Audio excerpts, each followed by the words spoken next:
안녕하십니까. 신조의 쿨톡 시작합니다.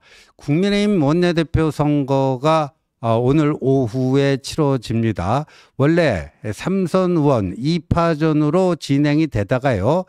토요일 오후에 부산 4선 의원 이현승 의원이 이 출마 선언을 하면서 그때부터 3파전으로 전개되고 있습니다. 원래는요.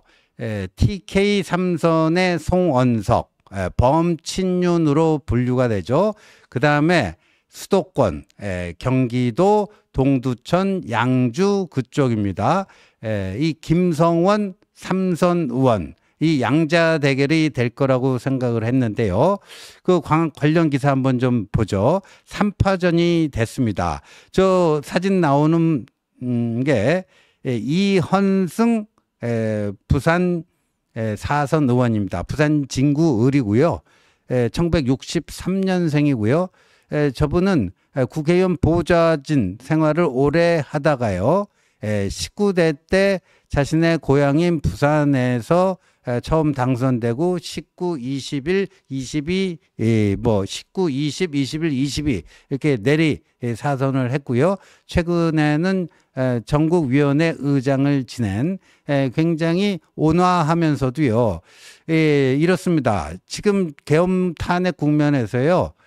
그 탄핵 반대 시위에 나가기는 했습니다만 강한 친윤 색깔이 있는 그런 사람은 아니다. 강한 친윤 색깔이 있는 사람은 아니다. 이렇게 보여집니다. 그러니까 그 밑에 내려보면 이제 송원석, 그 다음에 김성원. 근데 송원석 의원이요. 본인이 왜 친윤이냐? 자신에게 친윤이라고 하는 것은 상당히 악의적이다. 심지어 모욕적이기까지 하다. 이런 얘기를 했는데 본인은 총선 공천 받을 때 용산 대통령실에서 근무했던 사람과 경선까지 했기 때문에 자기가 어떻게 친윤이냐 이런 거를 근거로 삼고 있는데 저분도 뭐 한남동 관저 집회도 다녔고요. 범친윤 최소한 범친윤 정도는 된다 하는데 자 그럼 여기서 이현승 4선 의원도 범친윤이고 송원석 3선 의원도 범친윤인데 그럼 친윤 색깔이 누가 더 그래도 좀 진하냐 어느 쪽에 더 묽으냐 하면요 송원석 의원 쪽이 더 친윤 색깔이 더 진하다. 그 다음에 이현승 의원이 좀 더 묵다. 이게 거의 대부분의 당 출입 기자들의 공통된 의견입니다. 공통된 의견이에요. 그래서 이현승 의원이요. 토요일 오후에 출사표를 던지면서요. 이렇게 얘기를 했습니다. 당내 개파 청산, 민주주의 확립을 위해서 자기가 해야 될 게 중도 통합이다. 중도 통합이다. 그러니까 이현승 자신은 지금 친한, 친윤 뭐 이런 개파 어디에도 속하지 않는 사람으로서 개파에 구애받지 않고 그거를 중도 통합을 시키겠다. 그러니까 지금 보면 김성원 한동훈 지난 대선 경선 때 한동훈 캠프에 몸담았죠. 그리고 송원석은 친윤이죠. 그 중간에 자기 스탠스가 있다라는 거예요. 자기 포지션이 김성원과 송원석 사이에 이현승 내가 있다 하는 게 지금 이 이현승 의원의 중도 통합 주장입니다. 중도 통합 주장이에요. 그래서 원래 저렇게 김성원 대 송원석 2파전으로 진행되면은 아무래도 송원석이 유리하지 않겠느냐 많은 사람들이 그렇게 내다봤거든요. 그 이유는 지금 107명 현역 의원들의 지역별 분포를 보면요. 수도권은 19명에 불과합니다. 그리고 TK가 25명이에요. 그 다음에 부울경 PK가 제일 많습니다. 33명이에요. 33명. 그 다음에 비례대표가 18명이고요. 나머지가 충청 플러스 강원이에요. 그런데 이 TK 플러스 PK 하면 이게 몇 명이냐? 58명이에요. 그러니까 107명의 과반이 되는 거예요. 영남 친윤들만 58명으로 당 전체 의원의 과반이 되는 거예요. 절반 이상입니다. 그러다 보니까 수도권은 19명에 불과하다. 예, 친한 의원들이 비례대표가 꽤 많지만 그래도 58 영남 친윤 배지 숫자 58에 한번 맞서기에는 중과부적이 아니겠느냐 하는 이런 판단이죠. 그래서 송원석 우위를 많이 점쳤어요. 그런데 부산 4선에 이현승이 참전하면서 묘하게 지금 꼬이고 있다. 묘하게 꼬이고 있는데 뭐냐. 이 이현승 이분도 송원석보다는 농도가 좀 묽긴 하지만 그래도 친윤으로 분류됐던 사람이고 탄핵 반대 집회에 나가기도 했던 사람이고 그렇습니다. 그리고 계엄의 날 12월 3일 계엄의 밤 때 어떻게 했느냐. 이 김성원 의원은요 18명 계엄 해제 요구 결의안 거기에 참여를 했습니다. 당시 그 표결 끝나고 한동훈 대표 옆에 있는 서 있는 그 사진 보면요. 그 김성원 의원이 있습니다. 그런데 송원석 의원과 이현승 의원은 계엄 해제 요구 결의안에 불참했습니다. 불참했는데 그런데 말이죠. 송원석 의원은 그날 밤에 국회 진입에 우여곡절 끝에 성공했습니다. 본인도 전체 그 텔레그램 의원 단체방에요. 지금 나 국회 본관에 들어왔는데 어디로 가면 되느냐 이걸 글을 올립니다.